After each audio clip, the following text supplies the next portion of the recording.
আমার পরে মুসলিম আলেমে দ্বীন, আন্তর্জাতিক খ্যাতি সম্পন্ন মুফাসসির কোরআন মুফতি আমির হামজা যিনি আসতেছেন, প্রধান মুফাসসির হেলিকপ্টারে সকাল 10টায় অবতরণ করবেন। হায় হায় রে, আজকে এখানে প্রধান আকর্ষণ হেলিকপ্টার নাকি? মাশাআল্লাহ। আমি ভলেন্টিয়ারদের দৃষ্টি আকর্ষণ করছি যারা হেলিকপ্টারের মাঠে দায়িত্বে আছেন। আমি ভলেন্টিয়ার, আমাদের সকল ভলেন্টিয়ারদেরকে হেলিকপ্টারের মাঠে যাওয়ার জন্য অনুরোধ করছি। ভলেন্টিয়াররা কোনোভাবেই বিশৃঙ্খলা যেন না হয় এবং পুলিশদেরকে, প্রশাসনের ভাইয়েরা যারা আছেন ওখানে অনেক জনগণের চাপ হবে, দয়া করে আপনারা একটু সতর্ক থাকবেন, দয়া করে আপনারা একটু সতর্ক থাকবেন। এই ভলেন্টিয়ার যারা আছে ওখানে মেয়েরা যাবে না, সমস্যা হবে। মেয়েদেরকে যাওয়ার জন্য নিষেধ করতেছি, কেউ যাবেন না, ওখানে গন্ডগোলে পড়ে যাবেন। ওখানে যেতে হবে না, হেলিকপ্টার আপনি পরে যাওয়ার সময় দেখতে পাবেন। কেউ যাবেন না, কেউ যাবেন না, এই মেয়েরা কেউ যাবেন না। আমি মহিলাদের দৃষ্টি আকর্ষণ করছি, হেলিকপ্টার 2 ঘন্টা থাকবে। হেলিকপ্টার আমাদের এখানে 2 ঘন্টা থাকবে, আপনারা পরেও দেখতে পাবেন। সুতরাং গ্যাঞ্জাম করবেন না। মেয়েদেরকে যাওয়ার জন্য বিশেষভাবে না যাওয়ার জন্য অনুরোধ করছি। মহিলাদেরকে হেলিকপ্টারের দিকে না যাওয়ার জন্য বিশেষভাবে অনুরোধ করছি। লিল্লাহি তাকবীর। এখন হেলিকপ্টার থেকে নামে বক্তা টেস্ট পর্যন্ত আসবার পারলে হয়, কি যে কাড়াকাড়ি শুরু হয়। আমি কিছুদিন আগে হেলিকপ্টার একটা মাহফিল করার পরে কান ধরে তওবা করছি যে এই জিনিসও তার না, কারণ সবাই কয় হেলিকপ্টার দেখতে যায় চলো। আমি চিন্তা করলাম হেলিকপ্টারের দাম বক্তার চাইতে বেশি হলো। আর ভাই বিশ্বাস করেন যে মুফতি আমির হামজা আসলে আপনারা জিজ্ঞাসা করেন, আমার গাড়ির মধ্যে যে মজা আছে বসে থাকে, হেলিকপ্টারে সেই মজা নাই, খালি এই করে। আমি মনে করি আল্লাহরে কি শুরু হলো রে, আসলে কি আমদ শুরু হয়ে যায়, বুঝলেন? তো যাই হোক, আপনারা দেখেন, আজকের জীবনে দেখেননি, আজকে চোখ ভরে দেখেন। আপনারা কি হেলিকপ্টার এখান থেকে 2 কিলো দূরে ফালাবার পারেন নাই? তাহলে মাহফিল থেকে মানুষ উঠতো না, আজকে কোরআনের মাহফিল থেকে উঠে হেলিকপ্টার দেখবার গেল। ওই তো 1-8 মাসের মধ্যে প্যারালাইসিস হবে। এই মুহূর্তে আমার সামনে যারা বসে আছে, যিনাদেরকে আল্লাহ দয়া করে, রহম করে, মেহেরবানি করে আজকের এই জান্নাতের বাগানে, বেহেশতের টুকরার ভিতরে কবুল করেছেন। আমি যখন বললাম কবুল করেছেন, তখন আপনাদের কিছু একটা বলা দরকার ছিল। আপনারা মনে করতেছেন যে আপনাদের ইচ্ছাই আপনারা এখানে এসেছেন, তা না।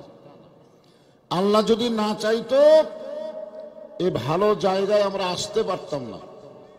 মা সাবাকা মিন হাসানাতিন ফামিনাল্লাহ। বান্দা বান্দির দ্বারা যখন কোনো ভালো কাজ হয়, এই কাজ বান্দা বান্দি করে না, বরং আল্লাহ করে। তাহলে এই মুহূর্তে আপনারা যে জায়গায় বসে আছেন, এই জায়গায় বসে থাকা ভালো কাজ না খারাপ কাজ? দুনিয়ার সমস্ত কাজকামকে উপেক্ষা করে দিনের বেলায় তাফসীরুল কোরআন মাহফিলে আমার সামনে যারা বসে আছেন, আমি আমার অন্তরের অন্তঃস্থল থেকে আপনাদের সবাইকে শুভেচ্ছা জ্ঞাপন করছি। সম্মানিত মা বোনেরা, পর্দার অন্তরালে বসে বসে যারা আলোচনা শুনতেছেন, তাদেরকে শ্রদ্ধা জ্ঞাপন করে এই মুহূর্তে জানতে চাচ্ছি আপনারা সকলে কেমন আছেন? জি আলহামদুলিল্লাহ। যে আল্লাহ শারীরিক সুস্থতা এবং মানসিক প্রশান্তি, সুবহানাল্লাহ বলেন। গত বছর এই সময় আমাদের অনেকের শারীরিক সুস্থতা ছিল, কিন্তু মানসিক প্রশান্তি ছিল না। এই সময় খেয়াল করে দেখেন, আমরা বক্তারা ওয়াজ করার সময় চিন্তায় পড়ে যেতাম, কারণ আজরাইল ধরার আগে আমরা পুলিশ ধরার ভয় বেশি করতাম। ধরুন ঠিক কিনা? গতকাল আমি পাবনায় মাহফিল করলাম, পুলিশেরা এসে আমাদেরকে পরিচয় দিচ্ছে, আমি থানার ওসি, আমি থানার এসআই। আমরা তাকাইলাম না যে পুলিশের দিন শেষ, জনগণের বাংলাদেশ। জনগণ কথা ঠিক কিনা? এমন একটা অবস্থা ছিল গত বছর। শরীর সুস্থ ছিল কিন্তু মানসিক প্রশান্তি ছিল না। কিন্তু আল্লাহ তাআলা এই বছর শারীরিক সুস্থতা এবং মানসিক প্রশান্তি নিয়ে এই জান্নাতের বাগানে যে আল্লাহ আমাদের কবুল করলেন, আমরা সে আল্লাহর উপরে খুশি না বেজার? তাহলে জবান খুলে সকলে বলবো রব্বানা লাকাল হামদ হামদান কাসীরান তাইয়িবান মুবারাকান ফীহি। আমরা এমন এক আল্লাহ পাইছি যে আল্লাহ পাওয়ার কারণে আমরা ধন্য হয়ে গেছি। কিছুদিন আগে আমেরিকায় ক্যালিফোর্নিয়া একটা রাষ্ট্রে আগুন দাউ দাউ করে জ্বলতেছিল, যেরকম ঠিক কিনা? ওরা বহু চেষ্টা করছে, যত প্রকার চেষ্টা আছে, কোন চেষ্টাতেই যখন আগুন নিভতেছে না, ওই সময় ওই রাষ্ট্রের সরকার, ওই প্রদেশের সরকার মুসলমানের দ্বারস্থ হলো। কার দ্বারস্থ হলো? মুসলমানের দ্বারস্থ হয়ে বলতেছে যে আমাদের গডের দিন শেষ, ঈশ্বরের খবর নাই, ভগবান ঘুমায় গেছে। কি বুঝতেছেন? এখন তোমাদের আল্লাহর খবর কি? সঙ্গে সঙ্গে মুসলমানেরা আগুনের পাশে গিয়ে আল্লাহু আকবার আজান দেওয়া শুরু করলেন। যদ্দূর পর্যন্ত আজানের শব্দ যায় তদ্দূর পর্যন্ত আল্লাহ আগুন নিভাইয়া দেয়। গোটা পৃথিবীর মানুষ বুঝতে পারল অমাইয়াবতাগি গয়রাল ইসলামা দীনান ফালাই ইউকবালা মিনহু। ইসলাম ছাড়া অন্য কোন জীবন ব্যবস্থা, ধর্ম যদি তোমরা গ্রহণ করো, আল্লাহ বলেছেন কখনোই তা কবুল করা হবে না। আমেরিকায় তাই আবার প্রমাণ হয়ে গেল। ধরে কেন সুবহানাল্লাহ।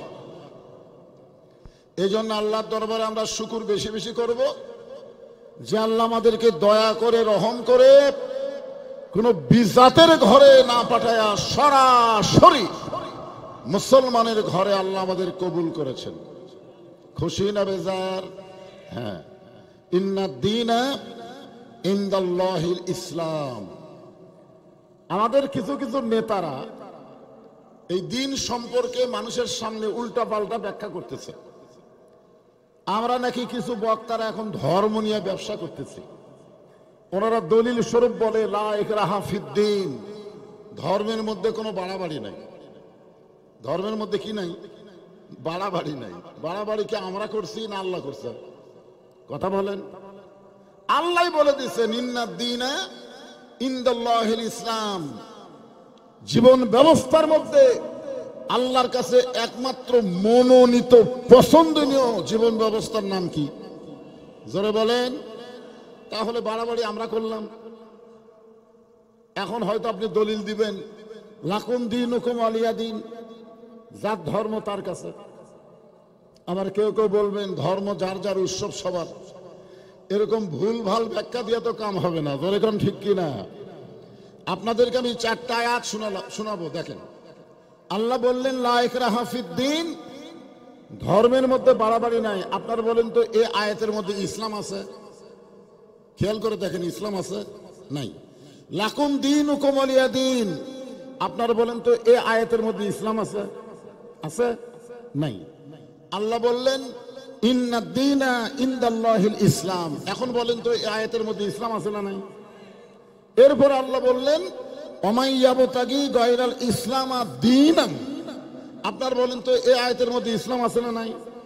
তাহলে যে আয়াতের মধ্যে ইসলাম আছে, এই আয়াত নাজিল হওয়ার পরে আগেকার যে আয়াতগুলোর মধ্যে দ্বীন আছে, ওই আয়াতগুলো পড়লে সওয়াব পাবেন, কিন্তু হুকুম অনুকার্যকরী হবে না। কথা বুঝতে পারলেন? আপনি এগুলো পড়লে সওয়াব পাবেন, কিন্তু ওইগুলো অনুসারে চলা যাবে না। চলতে গেলে লাস্টে আল্লাহ যে ধর্ম সম্পর্কে, দিন সম্পর্কে আয়াত নাজিল করেছেন, এইটাকে আমাদের গ্রহণ করা লাগবে। তো আল্লাহ দয়া করে রহম করে সেই ইসলামের ভিতরে আমাদেরকে কবুল করেছেন। খুশি না বেজার? তাহলে জবান খুলে বলি আলহামদুলিল্লাহ। আল্লাহর দরবারে আমরা হাজার শুকরিয়া আদায় করব যে আল্লাহ দয়া করে মেহেরবানি করে বিশ্ব নবী, সুবহানাল্লাহ বলেন, শুধু বিশ্ব নবী না, বিশ্ব নেতা। এই যে আমরা কিন্তু দরুদের মধ্যে পড়লাম, আল্লাহুম্মা সাল্লি আলা সাইয়্যিদিনা মুহাম্মদ। এর বাংলা অর্থ কি? আমরা দরুদ শরীফ পাঠ করছি কার উপরে? যিনি হচ্ছেন আল্লাহর নবী, আমাদের নবী এবং আমাদের নেতা। বাংলাদেশে অনেক মুসলমান আছে নবীকে নবী হিসাবে বিশ্বাস করে কিন্তু নেতা হিসাবে মানে না। এরকম কিছু মুসলমান আছে না? নাই, আছে। নবীর প্রতি দরুদ পড়ে, নবীরে সালাম করে মিলাদের ভিতরে, কিন্তু নবীর সমাজ গড়ার কাজে এদের দ্বন্দ্ব মনে বাজে। তারা মনে করে নবী থাকবে মাদ্রাসায়, নবী থাকবে মসজিদে, নবী থাকবে কোরআনের মাহফিলে। নবীরে কি সব জায়গায় নিয়ে যাওয়া যায়? নবী একটা পবিত্র শব্দ, সব জায়গায় নবী চলবে না, জায়গা মতো নবী চলবে। এইটা হলো একমাত্র মুনাফিকদের বিশ্বাস। জোরে কোন কথা ঠিক কিনা? আপনার বলেন তো সব জায়গায় আমাদের নবী আছে না নাই? জোরে বলেন। সব জায়গায়। এজন্যই তো আল্লাহ বললেন, লাকাদ কানা লাকুম ফি রাসূলিল্লাহি উসওয়াতুন হাসানা। সফলতা যদি অর্জন করতে চাও তাহলে সবাইকে বাদ দিয়ে বিশ্বনবীর আদর্শকে তোমরা গ্রহণ করে নাও। এ কথা কার? আল্লাহ।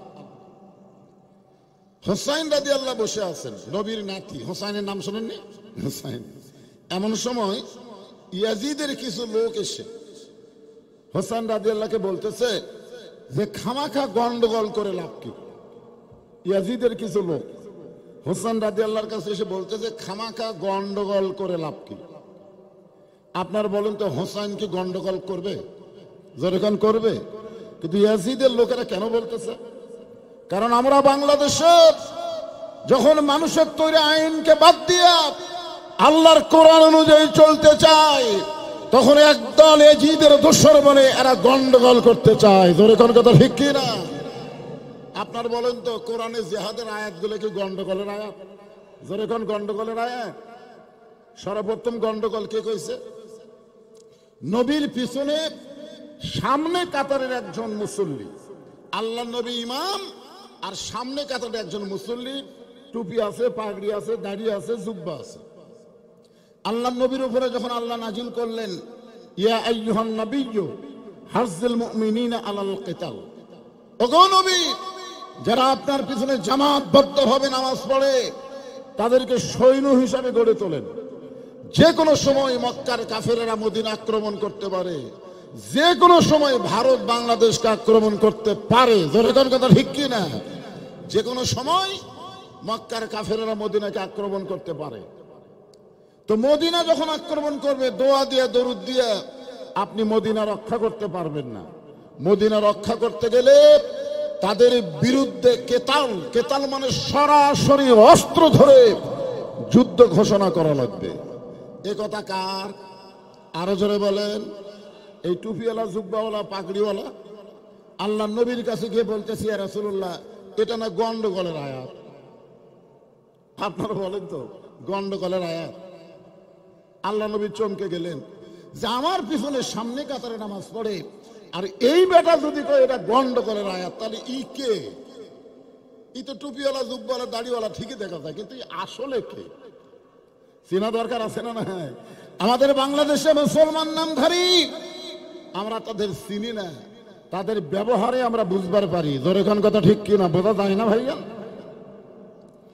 সঙ্গে সঙ্গে আল্লাহ তাআলা নবীকে জানায় দিলেন, আমিনান নাসি মান ইয়াকুলু আমান্না বিল্লাহি ওয়া বিল ইয়াউমিল আখিরি ওয়া মা হুম বিমুমিনিন। আল্লাহু আকবার। ওগো নবী, মানুষের মধ্যে এমন কতগুলো মানুষ আছে যারা বলবে আল্লাহ বিশ্বাস করি, আখিরাত বিশ্বাস করি, নামাজ পড়ি, রোজা করি, হজ করি, যাকাত দেই, এরপরও এরা মুমিন না, এরা হলো মুনাফিক। জোরে কোন এরা কি? এরা হলো মুনাফিক। এখন ইয়াজিদের কিছু লোক এসে হোসেনকে বলতেছে খামাখা গন্ডগোল করে লাভ কি? বরং আপনার নানা হলো বিশ্ব নবী, আপনার বাবা হলো বিশ্ব আলেম, আপনার মা হলো খাতুনে জান্নাত। এমন একটা বংশ থেকে আল্লাহ আপনাকে দুনিয়াতে পাঠাইছেন, খালি বসে থাকবেন, যা ইচ্ছা তাই পাবেন। মানে 8 রশির দরবার, জোরে কোন কথা ঠিক কিনা? খালি বসে থাকবেন আর সব মুরিদেরা ট্রাকত করে গরু নিয়ে বাবার দরবারে যাবে, আর বাবা ওখানে বসে থেকে থেকে ইসলামী আন্দোলনের বিরুদ্ধে ফতুয়া মারবে। জোরে কোন কথা ঠিক কিনা? কারণ বসে খাওয়ার মধ্যে মজা নাই, খালি বসে থাকবে। আপনি কি তুইয়া মুইয়া ঘর থেকে আইছেন? আপনার নানা হলো বিশ্ব নবী, আপনার বাবা হলো বিশ্ব আলেম, আপনার মা হলো খাতুনে জান্নাত। সঙ্গে সঙ্গে হোসেন রাদিয়াল্লাহু দাঁড়িয়ে গেলেন। বসে থাকার কথা বলছেন, উনি আর বসে থাকলেন না, উনি দাঁড়িয়ে গেলেন। মুসলমানদের দাঁড়ানোর দরকার আছে না নাই? এই হোসেনের উত্তরসূরি দাঁড়ানোর দরকার আছে না নাই? আমরা এত দুর্বল হয়ে গেছি, মসজিদে চেয়ার নিয়ে যায়। জোরে কোন কথা ঠিক কিনা? এত দুর্বল, হেঁটে হেঁটে মসজিদে আসে, চেয়ারত বসে। আল্লাহ বলেছেন কুমু লিল্লাহি কানিতিন, দাঁড়াও, আনুগত্য নিয়ে আল্লাহর জন্য দাঁড়াও। অথচ সারাদিন ঘরে মধুইল বাজারে আর মসজিদে গেলি চেয়ারত বসে। আল্লাহ কয় তোর মতন বেকুবের নামাজ আমার দরকার নাই, তুই তো মুসল্লি না, তুই হলো ফাওয়াইলুল লিল মুসাল্লিন। নামাজে যে কয়টা ফরজ আছে তার মধ্যে একটা ফরজ হলো দাঁড়িয়ে নামাজ পড়া। ধরে কোন কথা ঠিক কিনা? ওনাকে যদি খাটনিত করে নিয়ে আসতো, যেমন হাঁটতে চলা পারে না, খাটনিত চলে আসছে মরার মানুষ, সেই মানুষ চেয়ারত বসে নামাজ পড়লে তাও জামাতে হবে না, মসজিদের বারান্দায় তাকে ইক্তেদা করা লাগবে। কথা বুঝলেন? জামাতে নামাজ পড়বার গেলে কাতারবদ্ধ হতে হবে, পায়ের গোড়ালির সঙ্গে গোড়ালি মিল করা লাগবে। এখান থেকে প্রমাণ হলো বসে থাকার দিন নাই, দাঁড়াতেই হবে। ধরে কোন কথা ঠিক কিনা? ইমানের দাবি যদি কুরবানি হয়, সেই দাবি ঘরে বসে থাকা নয়। ইমানের দাবি হলো কিছু বিনিময়, সেই বিনিময় যদি কলিজার ঘাম হয়, সেই ঘাম দিতে যেন তৈরি থাকি। ওগো দয়াময় আমার আল্লাহ দয়াময়। ইমানের দাবি হলো অগ্নি শিখা, বাতিলের বিরুদ্ধে জ্বলতে শিখা। সে আগুনে জ্বলে জ্বলে দিব ইমানের পরিচয়। ইমানের দাবি কিন্তু বসে থাকা না। আবু সাইদ কি বসে ছিল? যখন ফ্যাসিস মুক্ত করার জন্য সর্বপ্রথম যেই বাচ্চা জীবন দিল, সে বসে থাকেনি, দাঁড়িয়ে 2 হাত প্রসার করে দিয়েছে। ধরে কোন কথা ঠিক কিনা? মার মার। বাতিলের সঙ্গে আপোষ করার চাইতে হকের পক্ষে জীবন দেওয়া অনেক ভালো। ধরে কোন কথা ঠিক কিনা?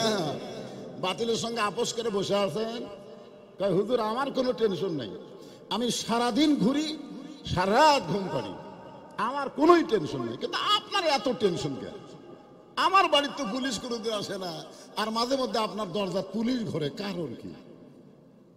আমি কইলাম ভাই রে, কি কারণে পুলিশ ঘরে? আর তোর কোনো টেনশন নাই। আমার মনে হয় তুই তলে তলে শয়তানের দল করিস, আর আমার মনে হয়, বিশ্বাস করি, আমি আল্লাহর দল করি। তোর কোন কথা ঠিক কিনা? কারণ আল্লাহর দল যারা করবে তারা জেলে যাবে না, তাদের কোনো কষ্ট হবে না, এইটা সম্পূর্ণ ভুয়া কথা। ধরে কোন ঠিক কিনা? আমাদের নবীরে যদি কষ্ট দেয়, নবীরে যদি 3.5 বছর 2.5 বছর বন্দি করে রাখে, আর নবীর উম্মত হয়ে তুমি বলো আমার কোনো টেনশন নাই, নবীর এখনো উম্মত হতে পারেনি। ধরে কোন ঠিক কিনা? হোসেন রাদিয়াল্লাহু দাঁড়িয়ে বললেন, রে ইয়াজিদের সামসারা। কার সামসা? দেখেন, আওয়ামী লীগের সামসা, বিএনপির সামসা, জাতীয় পার্টির সামসা। শোনেন, কোন দলের সামসা হলে চলবে না তো। হোসেন রাদিয়াল্লাহু জান্নাতি যুবকদের সর্দারের একজন। জোরে কোন কথা ঠিক কিনা? আপনি জান্নাতে যাবেন হোসেন ছাড়া? হোসেনের সিগনেচার ছাড়া একটা বাপের বেটা জান্নাতে ঢুকতে পারবে না। জোরে কোন কথা ঠিক কি না? জান্নাতি যুবকদের সর্দার মানে কি আমাকে না? আমরা যখন জান্নাতে যাব তখন বুড়া হয়ে যাব, আল্লাহ আমাদেরকে যুবক বানায় দিবে। এখান থেকে প্রমাণ হলো সমস্ত জান্নাতীদের সর্দার হলো হাসান আর হোসাইন। কেন হলো শোনেন। দাঁড়িয়ে বললেন, রে জিদের সামসারা, তোমরা যদি আল্লাহর বান্দা হতে তাহলে আমার নানাকে শুধু বিশ্ব নবী বলতা না। আমার নানা শুধু বিশ্ব নবী নয়, আমার নানা হলো বিশ্ব নেতা। হ্যাঁ, যখন ইয়াজিদের চামচা হয়েছে আপনারা বলেন হায় হায় রে, আজকে এখানে প্রধান আকর্ষণ হেলিকপ্টার নাকি? মাশাআল্লাহ।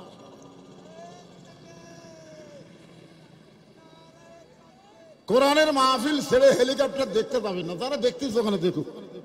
এখানে হেলিকপ্টারে 1 ঘন্টার বেশি থাকবে, 1 ঘন্টারও বেশি সময় থাকবে, কোনো টেনশন নাই। হ্যালো হ্যালো, আমি ভলেন্টিয়ারদের দৃষ্টি আকর্ষণ করছি যারা হেলিকপ্টারের মাঠে দায়িত্বে আছেন। আমি ভলেন্টিয়ার, আমাদের সকল ভলেন্টিয়ারদেরকে হেলিকপ্টারের মাঠে যাওয়ার জন্য অনুরোধ করছি। ভলেন্টিয়াররা কোনোভাবেই বিশৃঙ্খলা যেন না হয়, এবং পুলিশদেরকে, প্রশাসনের ভাইদের, প্রশাসনের ভাইয়েরা যারা আছেন ওখানে অনেক জনগণের চাপ হবে, দয়া করে আপনারা একটু সতর্ক থাকবেন, দয়া করে আপনারা একটু সতর্ক থাকবেন। এই ভলেন্টিয়ার যারা আছে ওখানে কোনো লোক যেন ওই হেলিকপ্টারের সীমানার মধ্যে না ঢোকে।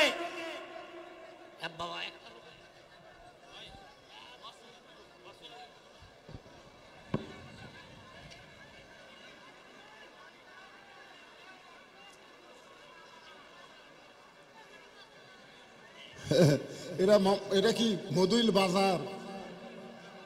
আপনার বলেন তো, বাজারে যদি লক্ষ লক্ষ মানুষ থাকে কোনো বক্তা বাস করে পারবে? কেন পারবে না? তো এখন তো বাজার হয়ে গেছে, বাজারের মধ্যে বাস করব?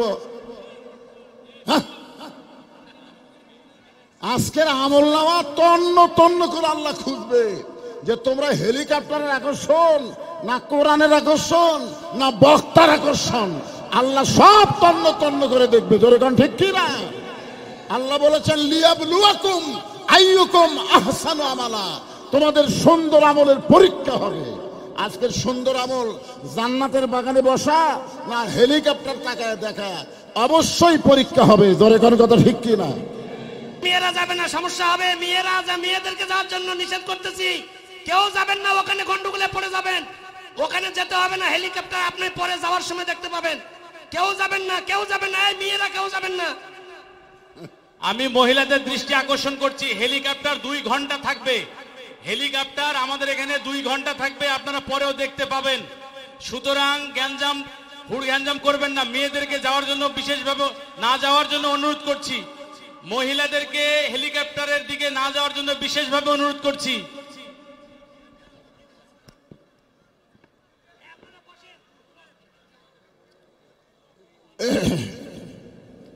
আজকের বিজ্ঞাপনে একটা প্রচারও আছে। প্রধান মুফাসসির হেলিকপ্টারে সকাল 10টায় অবতরণ করবেন। যারা মাহফিল করতেছে আল্লাহ তাদেরকেও পরীক্ষা করবে। জোরে কোন কথা ঠিক কিনা? হায় হায়, ইসলাম নিয়ে কোনো রং তামাশা খেলাধুলা করার সুযোগ নাই। জোরে কোন ঠিক কিনা? আপনারা কি হেলিকপ্টারটা এখান থেকে 2 কিলো দূরে ফালাবার পারেন নাই? তাহলে মাহফিল থেকে মানুষ উঠতো না। আজকে কোরআনের মাহফিল থেকে উঠে হেলিকপ্টার দেখবার গেল, ওই তো 1-1 মাসের মধ্যে প্যারালাইসিস হবে। আপনি জানেন আল্লাহর কোরআনকে ডিনাই করার সুযোগ নাই। অনুনাজ্জিলু মিনাল কোরআনি মা হুয়া শিফাউ ওয়া রাহমাতুল লিল মুমিনিন। সবাই জবান খুলে বলবেন, সব সমস্যার সমাধান হলো না। কোরআনের পক্ষে একটা স্লোগান দেন, তাও যদি আল্লাহ মাফ করে। সব সমস্যার সমাধান আল কোরআনের আলো, সংসদে জালো লিল্লাহে তাকবীর। এখন হেলিকপ্টার থেকে নামে বক্তা টেস্ট পর্যন্ত আসবার পারলে হয়, কি যে কাড়াকাড়ি শুরু হয়। আমি কিছুদিন আগে হেলিকপ্টার একটা মাহফিল করার পরে কান ধরে তওবা করছি যে এই জিনিসও তার না, কারণ সবাই কয় হেলিকপ্টার দেখতে যাই চলো। আমি চিন্তা করলাম হেলিকপ্টারের দাম বক্তার চাইতে বেশি হলো। আর ভাই বিশ্বাস করেন যে মুফতি আমির হামজা আসলে আপনারা জিজ্ঞাসা করেন, আমার গাড়ির মধ্যে যে মজা আছে বসে থাকে হেলিকপ্টারে সেই মজা নাই, খালি এই এই এই এই এই করে। আমি মনে করি আল্লাহরে কি শুরু হলো রে, আসলে কি আমদ শুরু হয়ে যায়, বুঝলেন? তো যাই হোক, আপনারা দেখেন, আজকের জীবনে দেখেননি, আজকে চোখ ভরে দেখেন। আমি যে কথাটা বলতেছি একটু গুরুত্ব দিয়ে যারা বসে আছেন তারা একটু শোনেন। এক ভাই আমাকে বললো, হুজুর ওয়াজ করেন। বাজারে ওয়াজ করা যাবে না, ওয়াজ শুনবার গেলে একটা পরিবেশ লাগবে, জোরে কোন ঠিক কিনা? হ্যাঁ, এই তো মেয়েরা ছুটতেছে এখান থেকে দেখতেছে, দেখছেন? আমি যে কালো মানুষ আমার দিকে তাকাচ্ছে না, এ বুঝবারই পারতেছে না আমার চেহারার দিকে তাকায় থাকলে আল্লাহ সগীরা গুনাহ মাফ করে দেবে। আর হেলিকপ্টার কেন, আপনি বিমান দেখলে তো গুনাহ মাফ হওয়ার কোনো সম্ভাবনা আছে? তো কালো মানুষের দিকে একটু তাকায় থাকেন। আপনার এখানে বসে আবার চারিদিকে আনসান করতেছেন। হ্যাঁ, ৮০ তোলায় শের যদি হয় ৪০ সারে মন, মনে মনে মিল না হলে মিলবে না ওজন। বক্তার কথা আর শ্রোতার মন অ্যাডজাস্ট হওয়া লাগবে, জোরে কোন ঠিক কিনা? আপনারা মনোযোগ দিয়ে কথা শুনবার চাচ্ছেন, কিন্তু তারপরেও পারতেছেন না। না পারার পিছনে কারণ হলো মনে যদি পছন্দ ধরে গন্ধ কিরে পাওয়া যায়, চোখে তারে যায় না দেখা, ওষুধ দিবা কোন জায়গায়? ইজাব যুকিরাল্লাহু ওয়াজিলাত কুলুবুহুম ওয়া ইযা তুলিয়াত আলাইহিম আয়াতুহু জাদাতুহুম ঈমানা ওয়া আলা রাব্বিহিম ইয়াতাওয়াক্কালুন। আমি কোরআনের আয়াতটা বলে দিলাম, আপনারা যা বুঝলেন বুঝলেন, এর উপর আর কোনো কথা নাই। একটু মনোযোগ দিয়ে শুনবেন। আমার নানা শুধু বিশ্ব নবী নয়, আমার নানা হলো বিশ্ব নেতা। কিন্তু তোমরা এজিদের চ্যামচা হওয়ার কারণে আমার নানাকে শুধু নবী বলতেছো আর ইয়াজিদকে তোমাদের নেতা বানাইছো। আজও বাংলাদেশে আমাদের নবীকে নবী বলে, সাধারণ একটা মানুষকে তারা নেতা হিসাবে মানে, ধরে কোন ঠিক কিনা? এরা কিন্তু মূলত কার দল? ইয়াজিদের দল। ধরে বলেন কার দল? আমার নানা শুধু যদি নবী হইতো, মক্কার নেতাদের সঙ্গে আমার নানার কোনোদিন দ্বন্দ্ব হইতো না। মক্কার নেতারা আমার নানার সঙ্গে দ্বন্দ্ব করার পিছনে একটাই মাত্র কারণ, আমার নানাকে তারা ঘরের ভিতরে আল্লাহর কোরআন তেলাওয়াতের কথা বলেছিল। আপনি যদি মক্কার সবচাইতে সুন্দরী মেয়ে চান, আপনার ঘরে সাপ্লাই দেওয়া হবে। মক্কার সবচাইতে ধনী হবার চান, টাকা পয়সা দিয়ে ঘর ভরায় দিব। যদি আপনি চান পৃথিবীর সবচাইতে সুন্দর খাবার ঘরের মধ্যে আমরা পৌঁছায় দিব, এই কোরআনটা ঘরের মধ্যে রাখবেন, ঘরের বাইরে কোরআন নিয়ে যাওয়া যাবে না। আল্লাহ নবী বললেন, নেতারা তোমরা যেগুলো জিনিস আমাকে দিবার চাও সেইগুলো তোমরা দিবার পারবে। এই কারণেই বলতেছো, যেইটা তোমরা দিবার পারবে না, আমার ডান হাতে সূর্য বাম হাতে চন্দ্র যদি এনে দিয়ে বলো আল্লাহর কোরআন শুধু ঘরের মধ্যে থাকবে, এই কোরআন ঘরের কোরআন না, এই কোরআন গোটা বিশ্বের অন্ধকার দূর করার কিতাব। ধরে কোন ঠিক কিনা? এজন্য আল কোরআনের আলো ঘরে ঘরে জালো যারা কয়, এরা মোটামুটি ওই আবু জেহেলের মতোই কথা কয়। কেন ঘরের মধ্যে কোরআন জ্বেলে কাম হবে? আল কোরআনের আলো সব জায়গায় জ্বালা লাগবে। ধরে কোন কথা ঠিক কিনা? তার মধ্যে সংসদ আছে না নাই? আমরা সংসদকে কেন বলি? কারণ সংসদ থেকেই তো সবকিছু পাস হয়। সংসদ থেকে যদি পাস হয় যে ৯০-৯২ মুসলমানের দেশে আজ থেকে নামাজ কায়েমের বিল পাস করে দেওয়া হলো, মুসলমান দাবি করবার নামাজ পড়বে না, পাঁচার কাপড় খুলে ৫টা করে বাড়ি মারা হবে। আপনারা গতকাল গাজীপুরের খবর জানেন? গাজীপুর হ্যাঁ, গাজীপুরের খবর জানেন না? ঢাকার 32-এর খবর জানেন না? ওগুলা জানেন? গাজীপুর আজকে রাত্রে শয়তানের দোসরকে, শয়তানের বাচ্চাদেরকে গ্রেফতার করার জন্য একটা অপারেশন চলেছে। আমি দেখলাম ভাই, অসংখ্য শয়তানের বাচ্চাকে ওরা পুকুরের মধ্যে ঠান্ডাতে নামে দিছে। ওরা খালি পুকুরের মধ্যে নামে ও করতেছে। হায় হায়, তাহলে বোঝা গেল সরকারের হাতে কিছু ক্ষমতা আল্লাহ দিছে। ধরে কোন কথা ঠিক কিনা? তোরা এতদিন শয়তানি করিস, আজ পানির নামলি কেন? নামাজ পড়বি না? আপনারা বলেন নামাজ পড়বে না? আল্লাযীনা ইম্মাক্কান্নাহুম ফিল আরদ আকামুস সালাত। মুসলমানের মধ্যে কাউকে যখন ক্ষমতার চেয়ার দেওয়া হবে, তার 1 নম্বর দায়িত্ব হলো নামাজ কায়েমের বিল পাস করা। জোরে কোন কথা ঠিক কি না? আমাদের ওয়াজ দেওয়া হবে না। একজন ভালো নেতা লাগবে, যেই নেতা আমাদের শুধু নবী না, আমাদের নেতা হিসেবে আল্লাহ ঘোষণা করে দিয়েছে। হোসেন বলতেছে, রে ইয়াজিদের চামচারা, আমার নানা শুধু নবী থাকলে আমার নানার জীবনে কোনো কষ্ট হইতো না, কিন্তু আমার নানা শুধু নবী না, আমার নানা হলো বিশ্ব নেতা। এই বিশ্ব নেতা হওয়ার কারণে মক্কার কাফেরি বেঈমানেরা আমার নানার বাড়ি ঘেরাও করেছিল আমার নানাকে হত্যা করার জন্য। আল্লাহ দেখলেন মক্কায় থাকলে নবী শুধু নবী থাকবে, নবীকে হিজরত করে মদিনায় পাঠায়া বিশ্ব নবীকে বিশ্ব নেতা করা লাগবে। আল্লাহ নবী হিজরত করে মদিনায় আসলেন। মাত্র 8 বছরে হিজরি 8ম সনে 10,000 সাহাবী নিয়ে আল্লাহ নবী যে মক্কা থেকে গভীর রাত্রে মদিনায় হিজরত করলেন, সেই মক্কা আল্লাহ তাআলা নবীকে বিজয় দিয়া দিলে।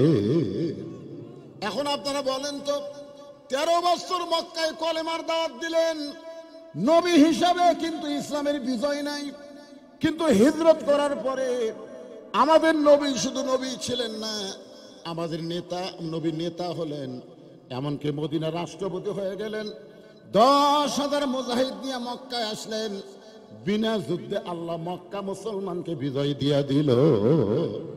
এখান থেকে বলেন, খালি আলেম হিসাবে থাকলে হবে না, আলেমদেরকে নেতা হওয়া লাগবে। ভালো মানুষকে ভালো মানুষ হিসাবে থাকলে হবে না, তাদেরকে সমাজের নেতৃত্ব দেওয়া লাগবে। জোরে কোন ঠিক কিনা? এখন ভালো মানুষকে যদি আমরা নেতা বানাবার না পারি, তাহলে মমতাজের মতন গায়িকা সংসদে যাবে। জোরে কোন ঠিক কিনা? মমতাজের মতন গায়িকা সংসদে গিয়ে সিয়াসাত্তার বয়ান করবে। ওটাকে সিয়াসাত্তা পড়েছে, আমাদের মতন বক্তাদের নিয়ে সংসদের সমালোচনা হবে। জোরে কোন কথা ঠিক কিনা? সংসদ কোনো খারাপ জায়গা না, উপজেলা পরিষদ কোনো খারাপ জায়গা না, জেলা পরিষদ কোনো খারাপ জায়গা না, কিন্তু ভালো জায়গায় খারাপ মানুষ যখন যাবে, ওই ভালো জায়গাটাও খারাপ মানুষের কারণে খারাপ হয়ে যাবে। তাহলে আমাদের নবী শুধু বিশ্ব নবী নয়, আমাদের নবী হলেন বিশ্ব নেতা। আমার নেতা, তোমার নেতা। যারা বিশ্বাস করতেছেন না তারা বলেন না। আপনারা কি বিশ্বাস করেন? তাহলে বলেন। যদি না বলেন, ওমান নাবিউকা যখন প্রশ্ন করা হবে, ওমান নাবিউকা মানে কি? এই 3টা প্রশ্ন করা হবে। দেখেন, আজকে বাংলাদেশে কিছু কিছু নেতা বলে ইসলামের সাথে রাজনীতির সম্পর্ক নাই। বলে কি বলে না? আপনারা বলেন তো, কবরে যে 3টা প্রশ্ন করা হবে, এই 3টা প্রশ্ন সম্পর্কে আপনি যদি একটা ধারণা নিতে পারেন, তাহলে বুঝবেন একমাত্র ইসলামের নীতি হলো রাজনীতি। জোরে কোন কথা ঠিক কেন কথা বলেন? আর মানুষের নীতি হলো ফকিরের নীতি। একবার এক ফকির বাদশাহ শাহজাহানের দরবারে ভিক্ষা করবার গেছে, যায় দেখে বাদশাহ শাহজাহান মসজিদের মধ্যে 2 হাত তুলে কাঁদতেছে আর বলতেছে, ও বাদশার বাদশাহ, তোমার দরবারে আমি ফকির, তোমার দরবারে আমি ফকির। 2 চোখ দিয়ে দর দর করে পানি পড়তেছে। ফকির মনে মনে কয়, আইলাম বাদশার কাছে। আয়সা দিকে বাদশাহ নিজেই ফকির হয়ে কাঁদতেছে। তাহলে বাদশাকে ফকিরকে, আমোজা শাহজাহানতাই আসল বাদশাকে। আরো জোরে, বাদশার নীতির নাম হলো তো রাজনীতি। রাজা বাদশা বোঝেন না? তাহলে আল্লাহর নীতির নাম কি? রাজনীতি। বাদশার নীতির নাম কি? রাজনীতি। আর বাদশাহ শাহজাহান তো ফকির, ফকিরের নীতির নাম কি? ফকরা নীতি। এই জন্য আমরা বলবো ইসলামের সাথে কোনো ফকরা নীতির সম্পর্ক নাই, গোটা ইসলামটাই হলো রাজনীতি। ধরে কোন কথা ঠিক কিনা? হ্যাঁ, এরকম আবল তাবল কথা বলে। হায় হায় রে, একটু মনোযোগ দেন, আমি শেষের কথা বলতেছি। আমার দিনুকা 2 নম্বর প্রশ্ন হবে তোমার দিন কি, আর প্রথম প্রশ্ন হবে মান রব্বুকা। এখানে বলা হয় না তোমার আল্লাহকে, তা বলা হয় নাই। আপনি রব্বিল আলামিন যখন বলবেন তখন গোটা বিশ্ব জগতের রব হিসাবে আপনাকে স্বীকার করা লাগবে। ধরে কোন কথা ঠিক কিনা? গোটা বিশ্ব জগতের রবের পরিচয় যখন দিবেন, এটাও হলো রাজনীতির প্রশ্ন। ধরে কোন ঠিক কিনা? 2 নম্বর প্রশ্ন করল আমার দিনুকা। 2 নম্বর প্রশ্ন যদি করতো তোমার ধর্ম কি, এখানে কিন্তু ধর্মের কথা বলা হয় নাই, এখানে দিনের কথা বলা হয়েছে। দিন মানে হলো তোমার জীবন ব্যবস্থা। তুমি কোন জীবন ব্যবস্থা গ্রহণ করে কবরে আইছো, তোমার জীবন ব্যবস্থার নাম বলো। তখন আপনি যদি মানুষের আইন দিয়ে চলেন আর কবরের মধ্যে যে যদি আপনি বলেন, আপনার জবান আল্লাহ খুলে দিবে না, বলতেই পারবেন না। 3 নম্বর প্রশ্ন হলো আমার নাবিয়কা, তোমার নেতাকে, এইটা প্রশ্ন করা হবে। নবী মানে নেতা। ধরে কর, নবী মানে কি? নবী মানে নেতা। তাহলে তোমার নেতাকে, আমার নেতা, তোমার নেতা বিশ্ব নবী মুস্তাফা। দয়া করে রহম করে আল্লাহ তাআলা সেই বিশ্ব নবীর উম্মত হিসাবে আমাদের কবুল করেছেন। আপনারা খুশি না বেজার? তাহলে আর একবার বলেন আলহামদুলিল্লাহ। হোসেন বলে, রে এজিদের চামচারা, আমার বাবাকে তোমরা বলতেছো বিশ্ব আলেম। আসলে হযরত আলী বড় আলেম না ছোট আলেম? কথা কয় না। বড় আলেম না ছোট আলেম? কেমনে বুঝলেন? আল্লাহ রাসূলের একটা হাদিস, আনা মাদিনাতুল ইলমে ওয়া আলিউ বাবুহা। আমি হচ্ছে ইলমের শহর, আলী হচ্ছে তার দরওয়াজা। এখান থেকে প্রমাণ হলো হযরত আলী একজন বিশ্ব আলেম। ধরে কোন কথা ঠিক কিনা? তাহলে ইয়াজিদের চামচারা তো ভুল কথা কয়নি, কিন্তু হোসেন বলতেছে তোমরা শুধু বিশ্ব আলেম বলো, কিন্তু আমার বাবা যে বিশ্ব বীর, বিশ্ব আলেম স্বীকার করে কিন্তু বিশ্ব বীর। হযরত আলী কি ছোট বীর না বড় বীর? তাহলে বোঝা গেল বাংলাদেশের আলেমদের শুধু আলেমের মধ্যে থাকলে হবে না, তাদেরকে মামুনুল হকের মতন, আমির হামজার মতন বীরত্ব দেখান লাগবে। ধরে কোন কথা ঠিক কিনা? আর বীরত্ব দেখাতে গিয়ে যদি জেলের মধ্যে যাওয়া লাগে, তাও বীর যাবে। আলেম হিসাবে খালি খানকাত বসে থাকলে হবে না। হযরত আলী কেমন বীর ছিলেন? কেমন বীর? হযরত আলীর বীরত্বের ঘটনা আপনারা জানেন। তিনি কেমন বীর ছিলেন? তিহিমা প্রান্তরে নবী যখন সাহাবীদের নিয়ে আলোচনা করতেছেন, একটু মনোযোগ দিয়ে শুনবেন। এমন সময় নবীর চোখ দিয়ে দর দর করে পানি পড়তেছে। নবীর চোখ দিয়ে দর দর করে পানি পড়তেছে। সাহাবীরা বলে, ইয়া রাসূলুল্লাহ, এত সুন্দর ওয়াজ করতেছেন, আপনার চোখ দিয়ে পানি পড়তেছে। আল্লাহ নবী বলেন, সাহাবীরা রে, আমি যা জানি তোমরা তা জানো না, আমিও জানি না। আল্লাহ যখন আমাকে জানাবে তারপর। সুবহানাল্লাহ কর না কেন? তাহলে সবকিছু জানে কে? আর আগে কাক জানাই? কিছু বলবেন? 2টা বাচ্চা হারে গেছে।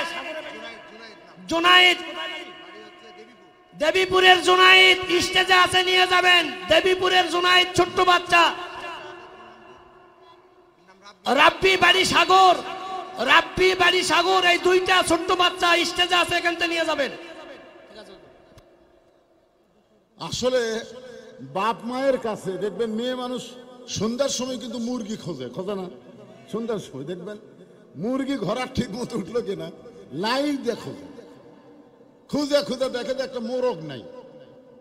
আপনার বলেন উনিকে আলহামদুলিল্লাহ বলে যে মোরগ নাই, আলহামদুলিল্লাহ আলহামদুলিল্লাহ কয়। লাইট নিয়ে পাশে বস্তি বাড়িতে যায় যে আমার মোরগ কোন মুরগির প্রেমত পড়ছে। খুঁজে দেখে অন্য ঘোড়াট এক মুরগির সাথে মোরগ কট কট কট কট করতেছে।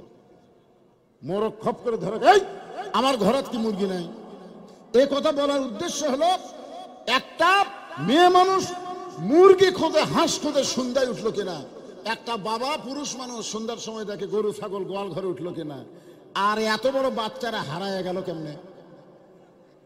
এদের কাছে মুরগি হাঁসের গুরুত্ব আছে, কিন্তু বাচ্চার গুরুত্ব নেই, আল্লাহর নামে ছাড়িয়ে দিয়েছে। তোর এখন কথা ঠিক কিনা? হেরাবি তো এখন খালি এই জায়গা হেরাছে, আরো তো কত জায়গা হেরাবি বাবা, খুঁজে পাবা না। একটু মনোযোগ দিয়ে শুনবেন। আল্লাহ নবীর চোখ দিয়ে দর দর করে পানি পড়তেছে। সাহাবারা বললেন, এ রাসূলুল্লাহ, হুজুর এত সুন্দর ওয়াজ করতেছেন, আপনার চোখের মধ্যে পানি কারণ কি? রাসূল বলেন, আমি যা জানি তোমরা তা জানো না। এই মুহূর্তে আল্লাহ পাক আমাকে জানাই দিল, মক্কার সবচাইতে বড় বীর নাম হলো তার আমর। প্রতি সন্ধ্যায় 21 কেজি খানা খায়, 3.5 বছরের তরবারি নিয়ে যুদ্ধে যায়। ওই আমর কাবা শরীফ সে শপথ করেছে, মুসলমানের নবীর মাথা না কাটা পর্যন্ত আমি দুনিয়ার কোনো পানিও পান করব না, দুনিয়ার কোনো খাবারও খাবো না। পানিও পান করবি না, খাবারও খাবে না। সে আমার মক্কা স্পর্শ করে শপথ করে আমাকে হত্যা করার জন্য আসতেছে। এই কথা আল্লাহ পাক আমারে জানাই দিল। ওসমান গনি বলে, রাসূলুল্লাহ এত বড় বীর যখন আপনাকে হত্যা করার জন্য আসতেছে, এই মুহূর্তে আমাদের প্রধান কাজ হলো দোয়া করা। জোরে কোন কি করা? দোয়া করা। আমরা কিন্তু আল্লামা সাইদি হুজুরের জন্য বহু দোয়া করছি।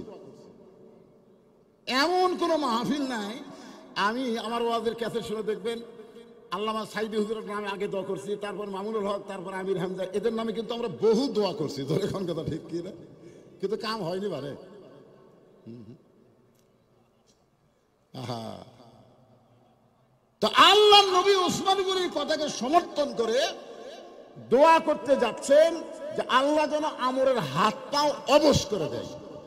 আমর আমি নবীর কাছে আসার আগেই যদি আল্লাহ হাতটাও অবশ করে দেয়, তাহলে 3.5 বছর তরবারি ধরে পারবে? ওই হাঁটে হাঁটে নবীর কাছে আসতে পারবে? এই দোয়া যখন নবী করতে যাবেন, এমন সময় যে আয়াতে কারিমা কিছুক্ষণ আগে আপনাদের সামনে তেলাওয়াত করলাম, ওই আয়াতটা নবীর উপর আল্লাহ নাযিল করে বলেন, ওগো নবী, এই 2 হাত খালি দোয়া করার হাত না, এই 2টা হাত হলো তরবারি ধরার হাত, এই 2টা হাত হলো লাঠি ধরার হাত। আপনারা কি মনে করেন এই 2 হাত খালি দোয়া করবে? আজকে 2000 ছাত্র জনতা যদি লাঠি না ধরতো, জীবন না দিত, 30,000-এর মতন ছাত্র জনতা যদি পঙ্গু না হতো, তাহলে হাসিনা কিন্তু বাংলাদেশ ছাড়া পালাতো না। ধরে কোন কথা ঠিক কিনা? আমি গোটা বছরে 250, কমপক্ষে 250 মাহফিল করি। 1000 করে যদি ধরি কমপক্ষে ধরেন, তাহলে 250 মাহফিলে 2.5 লাখ লোক হচ্ছে। তাহলে আমার মতন বক্তা যদি 2.5 লাখ লোক বছরে দোয়া করে, আরো বক্তারা তো আছেই রে ভাই। তাহলে বোঝা গেল কোটি কোটি মানুষের দোয়া জেলখানা থেকে বের করে হাসপাতালে হত্যা করা। জোরে কোন কথা ঠিক কিনা? এইটা তো দোয়ার রেজাল্ট। কি হলো? তো তাহলে এই 2টা হাত কি খালি দোয়ার হাত?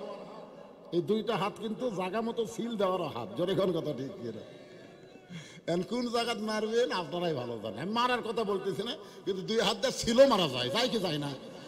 আমার মুড়ি ছিঁড়া খালি একাধারছে 100 তো মারা যায়, কিন্তু 100টা মারার দিন শেষ। আগামীতে হবে নিরপেক্ষ ভোটের বাংলাদেশ। জোরে কোন কথা ঠিক কিনা? যে যুবকেরা এত বছর ভোট দিবার পারেনি, এবার ইনশাল্লাহ প্রাণ ভরে দিবে। জোরে কোন কথা ঠিক কিনা? আলহামদুলিল্লাহ, আল্লাহ কবুল করুক। জোরে কোন আমিন।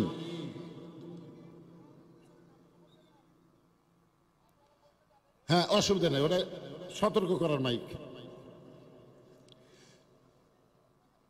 এমন সময় আল্লাহ নবী বললেন, রে সাহাবীরা, আমর আমাকে হত্যা করার জন্য মক্কা থেকে কাবা ঘর স্পর্শ করে শপথ করে রওনা দিয়েছে। তোমাদের মধ্যে এমন কি কেউ আছো ওই আমরের সামনে দাঁড়াবার পারবা? তোমাদের মধ্যে এমন কি কেউ আছো যে ওই মহাবীর আমরের সামনে দাঁড়াবার পারবা? প্রত্যেকটা সাহাবী মাথা নিচু করে চিন্তা করতেছে যে প্রতি সন্ধ্যায় 21 কেজি খায়। একটা সাহাবী বছরে 21 কেজি খায় না, আর ওই প্রতি সন্ধ্যায় খায়, 3 সন্ধ্যা খাইলে 63 কেজি হয়। তাহলে কি খাদক চিন্তা করেন। আর তরবারির ওজন হলো 3.5 মণ। সমস্ত সাহাবীরা যখন মাথা নিচু করে চিন্তা করতেছে যে এত বড় বীরের সামনে, এমন সময় পিছন দিক থেকে 13 বছরের একটা কিশোর বাচ্চা, নাম হলো হযরত আলী, জোরেকার নাম কি, দাঁড়ায় বলতেছে, ইয়া রাসূলুল্লাহ, আমি আমরের সামনে দাঁড়াবার চাই। আল্লাহ রাসূল বলেন, এজলিস, বসো বসো, তুমি ছোট মানুষ, তুমি বুঝো আমরকে, তুমি বুঝো আমরের কেমন শক্তি। আলী বলতেছি, আইয়ুহাল্লাযীনা আমানুস্তাঈনু বিস-সাবরি ওয়াস-সালাহ ইন্নাল্লাহা মা'আস সাবিরিন। আমি আল্লাহর প্রতি বিশ্বাস স্থাপন করে আমি আল্লাহর কাছে নামাজ এবং ধৈর্যের মাধ্যমে সাহায্য চাই। দুনিয়ার কোন আমর সিনার দরকার আমার নাই। আল্লাহর আমি ঈমান আমার ভিতরে, নবীর মহব্বত আমার কলিজায়, এই দুইটা শক্তি নিয়ে শুধু আমর নয়, পৃথিবীর তামাম বাতিলের সামনে আমি আলী একাই দাঁড়াবার চাই। কি ভাবতেছেন?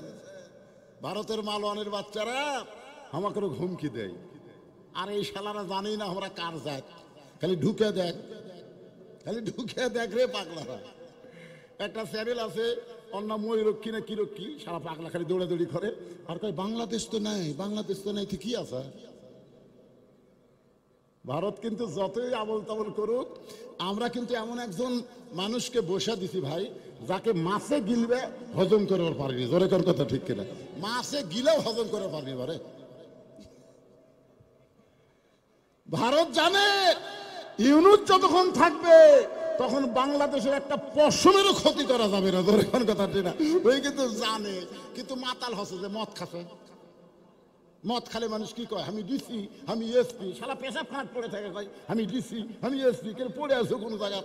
এই মালওয়ানের বাচ্চারা, ভগবানের জাত, তোরা পড়ে আছিস কোন জায়গায়? আল্লাহর দলের সাথে, আল্লাহর জাতের সাথে লাগিস না। ধরে কোন কথা, ঠিক কি না? তোরকে ভগবানের ভবাদ দিত, গবানের কোন অর্থ ডিকশনারি খুঁজে পাওয়া যাবে? গবানের গোয়া বাদ দিলে বান মানে দুনিয়ার কোনো মানুষ চায় না, বা বাদ দিলে নো মানে নাই। ওইটা নিয়ে মাস্তানি করিস না ভাই, আমরা মুসলমান, আলীর জাত। জোরে কান সুবহানাল্লাহ।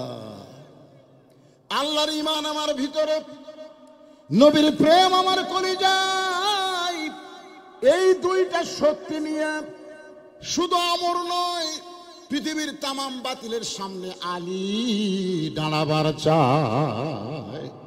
আপনারা কি বাতিলের সামনে দাঁড়াবেন না আপোষ করবেন? দাঁড়াবেন? কারা কারা বাতিলের সামনে দাঁড়াবেন? দুই হাত তুলে আমার আল্লাহকে দেখান। লিল্লাহে তাকবীর। হাত নামান। আমার এই ভাইজান হাত তুললো না কেন? মন খেয়াল করতেছেন না নাকি ভাইজান? আসলে কে কখন আমরা মরে যাবো জানি? জানি ইন্নামাল আমালু বিন্নিয়ত। এটা নিয়ত করে হাত তুলছেন। এখন বাড়ির যাও, যদি আপনি মরিয়া যান, রাসূল বলেছেন, মান সাআলাল্লাহু তাআলা আশ-শাহাদাতা বিসিদকিন বাল্লাগাহুল্লাহু মানাজিলাশ শুহাদা ওয়া মাতা আলা ফিরাশিহি, রাওয়াহুল বুখারী কিতাবুল মাগাজি। আল্লাহ রাসূল বলেছেন, ইসলামের দিনকে বিজয় করার নিয়তে আল্লাহ রাস্তায় শাহাদাতের তামান্না নিয়ে যারা কাজ করবে, ওই মাতালা ফিরাসিহি, সে যদি নিজের বিছনায় মরে যায়, বাল্লাগাহুল্লাহু মানাজিলাশ শুহাদা, হাসরের ময়দানে আল্লাহ তাকে শহীদদের কাতারে দাঁড় করায়া দিবে। তাহলে হাত তোলা কি আমাদের লস হচ্ছে? কি মনে করতেছেন? কোন ওসিলায় আল্লাহ আমাকে জান্নাত দিবে? ভাই রে, আমরা তো বুঝবার পারতেছি না রে। একটু মনোযোগ দিয়ে শোনেন। নবী আমার হযরত আলীকে কাছে ডাকলেন। পিছনে থাকিস না, তোর কথা আমার কলজিয়া ভরে গেছে। সুবহানাল্লাহ না গে, খালি আমর লয় তো, খালি আমর, সব বাতিলের বিরুদ্ধে দাঁড়াবি। হযরত আলী যে নবীর কাছে আইছে, নবী হযরত আলীর কপালে একটা চুমা খেলেন। হযরত আলী কিন্তু তখন নবীর আপন চাচাতো ভাই। ধরে খান কি ভাই? হযরত আলীর বাপের নাম কি জানেন? আবু তালেব। দেখেন, হযরত আলীর বাপ কিন্তু জাহান্নামে যাবে। হযরত আলীর বাপ কিন্তু আল্লাহর নবীকে লালন পালন করছে। আল্লাহর নবী বলেছেন, মায়ের পেটে ইতিম ছিলাম, কিন্তু দুনিয়াতে আসার পরে ইতিম ছিলাম না। ভাগ্যগুণে এমন একটা চাচা পাইছিলাম, যেই চাচা বাবার দরদ দিয়ে আমাকে লালন পালন করেছে। সেই চাচার নাম হলো আবু তালেব। জোরে কার নাম কি? আবু তালেবের দুইটা সন্তান, একটা হলো জাফর আর একটা হলো হযরত আলী। জাফর তাইয়ার বলা হয়, বাজান ইয়ারমুকের যুদ্ধে জাফর কিভাবে শহীদ হয়েছেন আল্লামা সাইদি হুজুরের ওয়াজ শুনলে আপনারা বুঝতে পারবেন, ধরে কোন কথা ঠিক কিনা।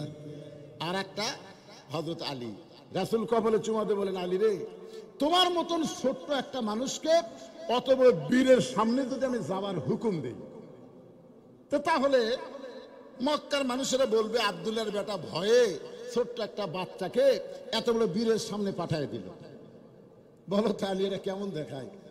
আর তোমার বাপ দুনিয়া থেকে বিদায় নেওয়ার সময় তোমাকে আমার হাতত তুলে দিয়ে গেছে, এখন আমি বাঁচার জন্য তোমাকে যদি এত বড় বীরের সামনে পাঠিয়ে দেই, এটা কেমন দেখায়? সঙ্গে সঙ্গে হয়তো আমি একটু সরে এসে বলতেছি, ইয়া রাসূলুল্লাহ, আপনি কি মনে করেন আমার জীবন থাকতে একটা কাফেরের বাচ্চা আপনার গায়ে হাত দিবে আর আমি এটা চায়ে চায়ে দেখবো? দরকারে আমি আগে জীবন দিব, তারপরে আপনার যা করার আপনি তাই করেন। লা ইউমিনু আহাদুকুম হাত্তা কুনা আহাব্বা ইলাইহি মিন নাফসিহি। আল্লাহ নবী বলেন, প্রকৃত মুমিন যদি হবার চাও, নিজের জীবনের চাইতেও আমি নবীকে বেশি ভালোবাসা দাও। নবীকে আমরা জীবনের চাইতে বেশি ভালোবাসি না। নবীকে যদি জীবনের চাইতে বেশি ভালোবাসি, তাহলে আপনি দাড়ি কামান কে? আপনার রাসূলের হাদিস শোনেন নাই যে কোনো পুরুষ মানুষ দাড়ির উপর খুঁট ধরলে ও যেন নবীর কলিজার উপরে খুঁট টানে? এটা ভুয়া কথা। যারা দাড়ি কামান, ওই দাড়ি কামান অবস্থায় যদি মরে যান, দাড়ি কামান অবস্থায় কবর হচ্ছে, মুনকির নাকির বলতেছে আমার নাবিকা তোর নবীকে, নবী বলতেছে খবরদার, এই তো বুশের সাইজরা কবর যাচ্ছে, ওই এত আমার উম্মতের মতন ঢপই নাই। কি ভাই মন খারাপ করতেছেন? নিজের জীবনের চাইতে নবীকে ভালোবাসলে নবীকে নেতা মানতে হবে, অন্য কোন সাধারণ মানুষকে নেতা মানা যাবে? আপনি আমির মানতে পারেন, যেরকম আল্লাহ কোরআনে বলেছেন, আতিউল্লাহ ওয়া আতিউর রাসূল ওয়া উলিল আমরি মিনকুম। আল্লাহর আনুগত্য করি, নবীকে অনুসরণ করি, আর আমিরদেরকে আমরা মানি। কতক্ষণ? কতক্ষণ? এখানে কিন্তু আল্লাহ বলতে পারতো আতিউল্লাহ ওয়া আতিউর রাসূল ওয়া আতিউ উলিল আমরি মিনকুম। ও আতিউ শব্দ আল্লাহ এখানে তুলে দিলেন। তুলে দেওয়ার কারণ হলো, আমরা আমিরকে, সে যে দলেরই আমির হোক, আমিরকে আমরা ততক্ষণ মানবো আমির যতক্ষণ রাসূলের আনুগত্য করবে, রাসূলের অনুসরণ করবে। ধরে কোন কথা ঠিক কিনা? আমরা ইমামকে কতক্ষণ মানবো? ইমাম যখন নবীর তরিকার মধ্যে থাকবে। ইমাম যদি আসরের নামাজের 2 রাকাতে বসে, আবার 3 রাকাতে বসে, তখন আপনারা কি ইমামক ধরে বসে থাকবেন? কি করবেন? আল্লাহু আকবার, আল্লাহু আকবার। ইমাম, তুমি ইচ্ছা মতো নামাজ পড়ার পারবা না, লোকমা দিয়ে ওঠো। ইমাম কয় বসছি বসছি, 41 সালের আগে ওঠমো না। এই মনে করি ইমাম যদি স্বৈরাচারী হয়, আপনারা কি ইমামক ধরেই থাকবেন? তা আমরা আমিরকে ততক্ষণ মানবো, আমির যতক্ষণ রাসূলের আনুগত্য করবে, রাসূলের অনুসরণ করবে। ধরে কোন কথা ঠিক? আল্লাহর কোরআন নবীর সুন্নাহ মোতাবেক যতক্ষণ থাকবে, ততক্ষণ আমরা আমিরকে মানবো। তাহলে আমির সাধারণ মানুষ হতে পারে, কিন্তু নেতা শুধুমাত্র আমাদের নবী। নবী ছাড়া অন্য কাউকে নেতা মানা যাবে? আল্লাহ নবী বলেন, ওসমান, ওসমান, তোমার বাড়িতে কোনো তরবারি আছে? তো ওসমান গনি বলতেছে, হুজুর আমার বাড়িতে কোনো তরবারি নাই, তবে উট দুম্বা জব করার একটা ছুরি আমার বাড়িতে আছে। কুরবানির সময় আমি উট দুম্বা কি করি? জব করি। এই জব করার একটা ছুরি আছে। আল্লাহ রাসূল বলেন, ওই ছুরিটা এখন খুব দরকার। আপনার বলেন তো ছুরি কিসের দরকার? উট দুম্বা জব করার? কথা হয় না। ওসমান গনি এক দৌড়ে বাড়িতে গেলেন, ওই ছুরিটা নিয়ে আসলেন নবীর কাছে। নবী ছুরির দিকে তাকায় দেখেন মাত্র 27 ইঞ্চি, ওজন হলো 1 কেজি। ছুরি লম্বা হলো কয় ইঞ্চি? আর ওজন হলো 1 কেজি। 1 কেজি ছুরি, 27 ইঞ্চি লম্বা, আর 3.5 ওজনের তরবারি নিয়ে আসতেছে। আল্লাহ নবী হযরত আলীর হাতে বিসমিল্লাহ বলে ছুরিখানা দিয়ে বলে, আলী তরবারির বিরুদ্ধে তরবারি ধরতে হবে, তরবারির বিপক্ষে তসবিহ চলবি না। কি সিলেটের শাহজালাল গৌর গোবিন্দের বিরুদ্ধে কি জিকির করেছে? সুলতান বলকি মাহিসওয়ার পরশুরামের বিরুদ্ধে জিকির করছে, বরং বাতিলের বিরুদ্ধে অস্ত্র ধরেছে। যেরকম ঠিক কি না? আল্লাহ নবী ওই 27 ইঞ্চি ছুরিখানা তরবারিখানা হযরত আলীর হাতে দিয়ে বললেন, যাও আল্লাহ রাহে তোমাকে ছেড়ে দিলাম। যেরকম সুবহানাল্লাহ। হযরত আলী এই ছুরিটা নিয়ে মারতেছে দৌড়, নবী পিছন থেকে ডাকতে বলে, আলী তুমি যে এত জোরে দৌড় মারতেছো, তুমি তো হেঁটে হেঁটে যাওয়ার পারো, তুমি তো হেঁটে হেঁটে যাওয়ার পারো। আলী বলতেছে, রাসূলুল্লাহ এত জোরে যাওয়ার কারণ হলো অনেক আগে আমর বের হয়েছে, আপনার পবিত্র চেহারা দেখার আগে আমি আমরকে জাহান্নামে পাঠাবার চাই। তাকবীর দিলেন না? লিল্লাহে তাকবীর। ভিতরে সাহস আছে না নাই? জাহান্নাম করে দিন। এক দৌড়ে আমরের সামনে গেছে, পিছন দিক থেকে হাজার হাজার কাফের মিছিল করতেছে। মুসলমানের নবীকে কেউ বাঁচাবার পারবে না, মুসলমানের নবীকে কেউ বাঁচাবার পারবে না। মিছিল করতেছে, এত বড় বীর আজকে নবীকে না মারা পর্যন্ত পানি পান করবে না, খাদ্য খাবে না, তাকেও বাঁচাতে পারবে? আর হযরত আলী দৌড়ে এসে আমরের সামনে দাঁড়াইছে। আমর বলে, এই উস্কা, তুই কে রে, তোর কি বাপ মানে? সঙ্গে সঙ্গে হযরত আলী কোরআন থেকে একটা আয়াত তেলাওয়াত করে ওই 27 ইঞ্চি ছুরির আগে একটা ফু দিয়ে আমরের আগে একটা দাগ দিস, মাটিতে একটা দাগ দেয়া বলতেছে, তুই কত বড় বাপের বেটা, এ কাফের পাঠা, তুই কত বড় বাপের বেটা। আল্লাহ নবী তো দূরের কথা, এই দাগটা ডেঙ্গায় এক ধাপ সামনে যা, এক ধাপ সামনে যা। আলীর কথাকে বলা হয় হায়দারি হাঁক। জোরে কনকার হাঁক? মুসলমানের হায়দারি হাঁক হলো লিল্লাহে তাকবীর। এক তাকবীরে মুসলমানের তাকবীরের পাওয়ার আল্লাহ এত বেশি দিছে। গুজরাটে হিন্দু মুসলমান যখন দাঙ্গা লাগছিল, তখন একটা হিন্দুর মেয়ে 3 দিন হলে মাটির গড়াগড়ি করতেছে, বাচ্চা হয় না। তখন বাপ মা চিন্তা করলো সিজার করা ছাড়া বুদ্ধি নাই, অ্যাম্বুলেন্স করে হাসপাতালে নিয়ে যাচ্ছে। ওই জায়গায় মুসলমানের মধ্যে একটা মিছিল চলতেছে, একজন বলেছে লিল্লাহি তাকবীর, আর হাজার হাজার মুসলমান বলেছে আল্লাহু আকবার। যে আল্লাহু আকবার কইছে, আল্লাহু আকবার শব্দ শুনে হিন্দু মেয়েটা একটু কাঁপা উঠছে, এরকম কাঁপা উঠছে। কাঁপা ওঠার সাথে সাথে চল্লত করে বাচ্চা বের হয়ে গেছে। 3 দিন হলো ভগবান ভগবান করে কাম হয় না, মুসলমানের তাকবীরে বাচ্চা হলো। লিয়া গেল বাড়িতে। 2 মাস পরে ওই হিন্দু পরিবার সাংবাদিক সম্মেলন করে বলেছে, আমাদের ভগবানের কোনো পাওয়ার নাই, সব পাওয়ার মুসলমানের আল্লাহ। জোরে খান সুবহানাল্লাহ। তাকবীর দিলে সিজার লাগে না রে পাগলা, চালদত করে বাড়ায়। আর সেই তাকবীর, এই ফেস্টা তাকবীর দিয়ে কাম হবে না, 60 দেওয়া লাগবে। কারণ আমির হামদা আসতেছে টেজো। দিনের মাহফিল তো আপনার এখানে লেখছেন যে 12টা পর্যন্ত, এটা লেখছেন কেন? 12টা মতো হবেই। বিজ্ঞাপনে কতগুলো জিনিস একটু অতিরিক্ত করছেন। এখনই বাজে 11:30। এখন সবাই যদি মনে করে 12টা পর্যন্ত ওয়াজ করবি, আমির হামদা উঠবি আর নামবি, তাই এতগুলো হাজার হাজার মানুষ আইছে, তাদেরকে একটু কোরআনের খোরাক দেওয়া লাগবে। জোরে করার কথা ঠিক কিনা? হ্যাঁ, এই জন্য ভাইজান উনি আসতেছেন, এই জন্য 60 একটা তাকবীর দেন তো, দেখি আমরা পারি কিনা জোরে সরে। যারা মুরব্বী আছেন, এক তাকবীর আল্লাহ যেন ভাঙ্গাচুরা দেহ সুস্থ করে দেয়। লিল্লাহে তাকবীর। আল কোরআনের আলো, কোরআন হাদিস যেখানে, আলেম ওলামা যেখানে, বাংলার মুসলমান, দুনিয়ার মুসলমান, লিল্লাহে তাকবীর।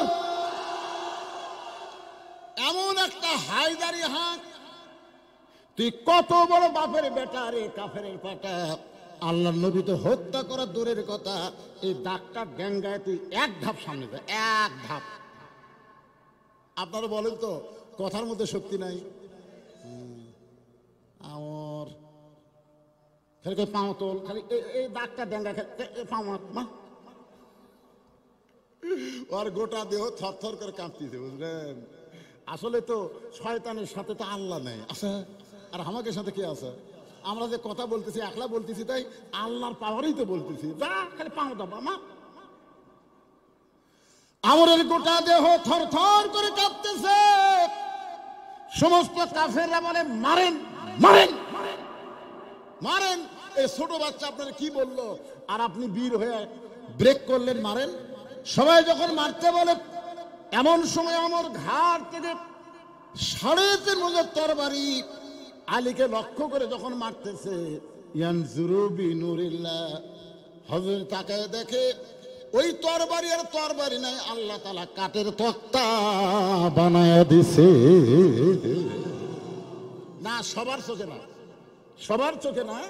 ইত্তাকু ফিরাসাতাল মুমিনিনা ফাইন্নাহু ইয়ানজুরু বিনুরিল্লাহ। যারা আল্লাহর নূর দিয়ে, আল্লাহর কোরআন দিয়ে যারা দেখে, তাদের কাছে পৃথিবীর কোন শক্তি মনে হবে না, একমাত্র শক্তি আল্লাহর। ধরে কোন কথা ঠিক কিনা?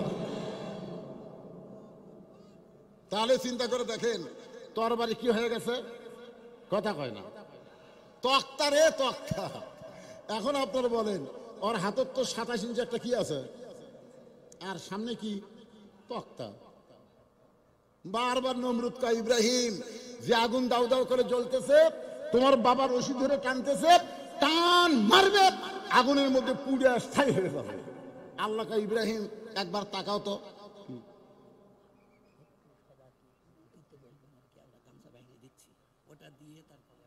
আচ্ছা ঠিক আছে, গামছা বাহিনী। আল্লাহু আকবার। 2 নম্বর ওয়ার্ডবাসীর পক্ষ থেকে লাল গোলাপ শুভেচ্ছা। নারে তাকবীর।